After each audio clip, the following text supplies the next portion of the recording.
Welcome back. The Minister of Transport, Rotimi Amaechi, is our guest tonight on Hard Copy, and he's been taking questions on his work as minister and also on the political situation in the country. Well, I'm going to ask you this one very quickly. Are you corrupt?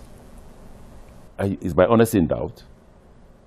I have told Nigerians, I repeat today to Nigerians, I'm not corrupt and that I don't like money. I'm not one swayed by money. I've lived a character that most Nigerians can tell you. I try as much as possible not to annoy God by saying I'm honest. But with all modesty, I'm an honest Nigerian. And there are very few honest Nigerians. Why do people keep having that impression? When did that impression start? Yes, so Wike becomes the governor, takes documents from government house that people can't read.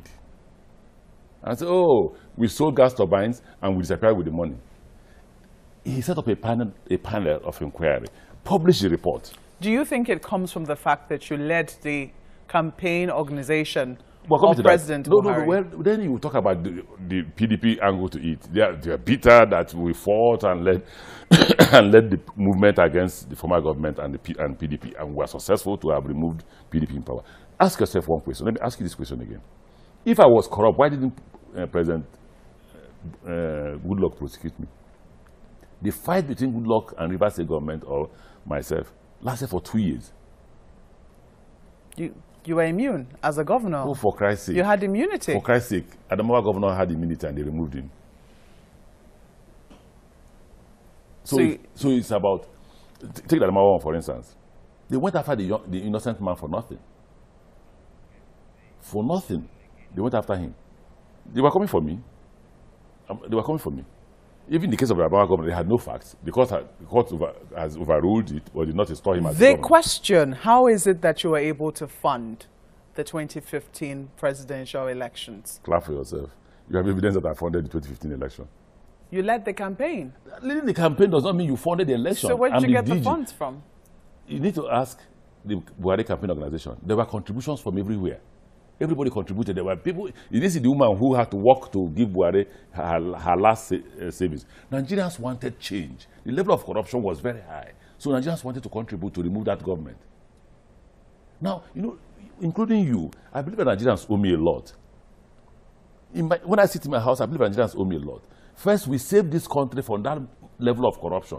Corruption where you see $50 million at Osborne Street. And those who shared in the corruption are busy dancing about it.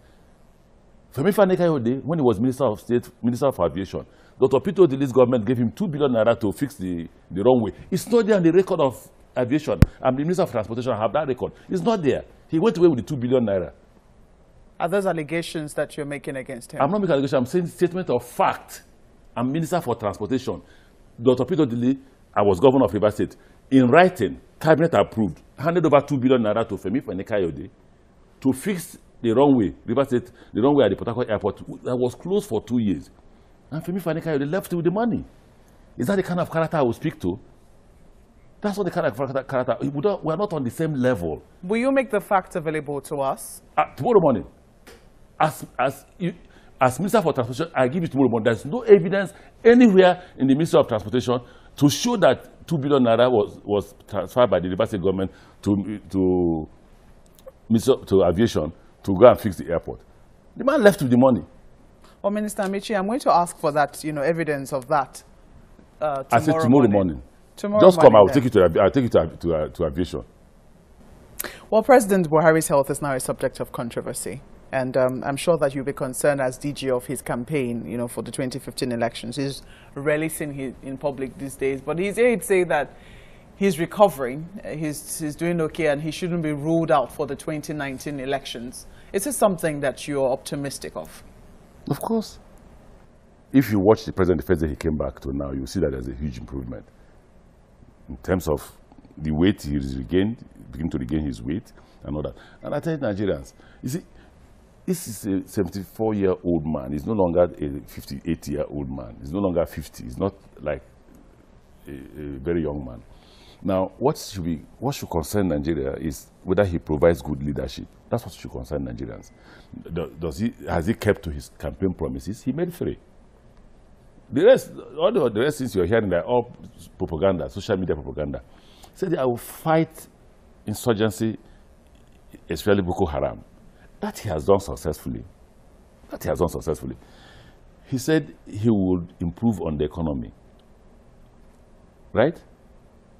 And I think, which is the other one? Unemployment. Okay, so let's take them one after the other. We got into the country, we got into government, the economy collapsed. Economy collapsed because of the total stealing.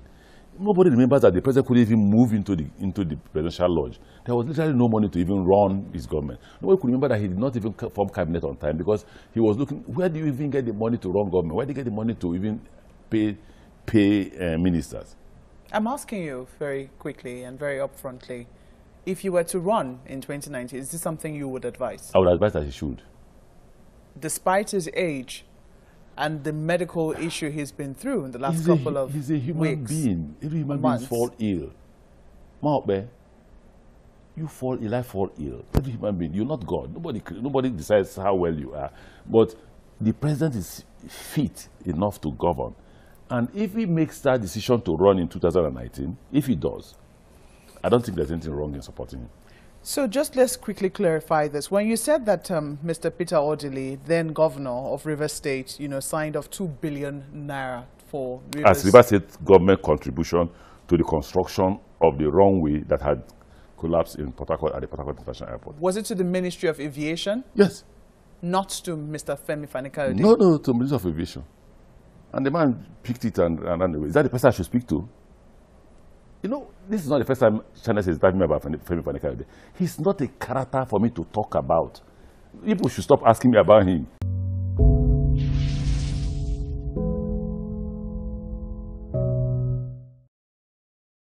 We spoke with the former Minister for Aviation, Mr. Femi Fani-Kayode, and this is what he had to say about the allegation that he ran off with 2 billion naira River State contribution meant for the construction of the Port Harcourt runway.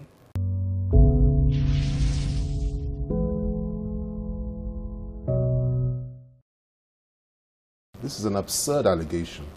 First and foremost, I wasn't given any money by Rivers State government. It was my predecessor in office that was given a loan by Rivers State government. And the money was not paid to aviation, it was paid to FAN.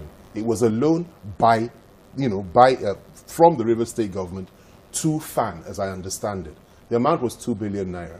Professor Borishade was minister at the time, not me. And the money wasn't paid to the ministry, it was paid to FAN, to the FAN account. That is number one. Secondly, when the money was paid to FAN, FAN spent about 350 million naira out of it before I even became minister. That is, Borishade authorized that expenditure on the Port Harcourt runway. By the time I got into office, there was 1.6 billion naira of that money left in the FAN account. They told me about it. And what did we do with the money? We gave Julius Berger, and they're still alive and well, 1.5 billion out of that money. It's in my records. We paid them the money. They did the work. That was 50% payment upfront for the airport runway. The airport runway was completed before I left office. It was commissioned about a month after we left office by Dizani, Alison Madueke, my successor in office. And we left 132 million naira in the FAN account for my successor in office, who again was Dizani, and then later Felix Hyatt.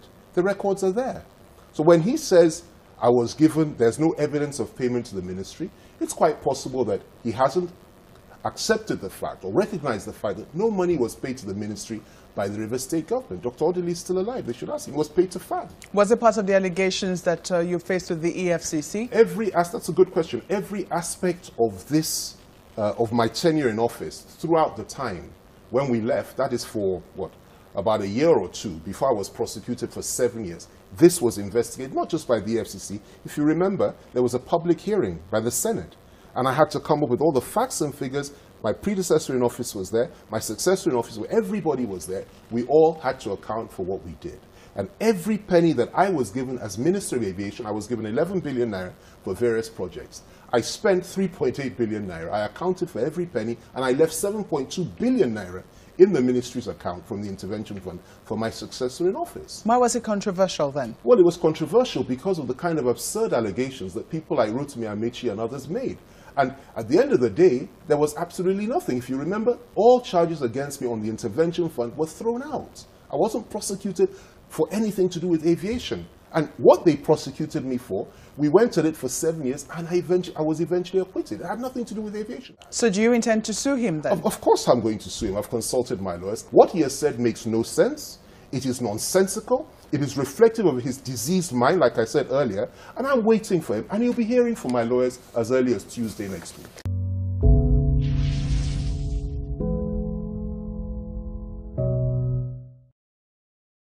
That's the program tonight. Thank you for your mails and all your tweets in our last edition of Hard Copy. You too can send us your thoughts on the program. Our address, hardcopy@channelstv.com, and our Twitter handle is @CityVHardCopy.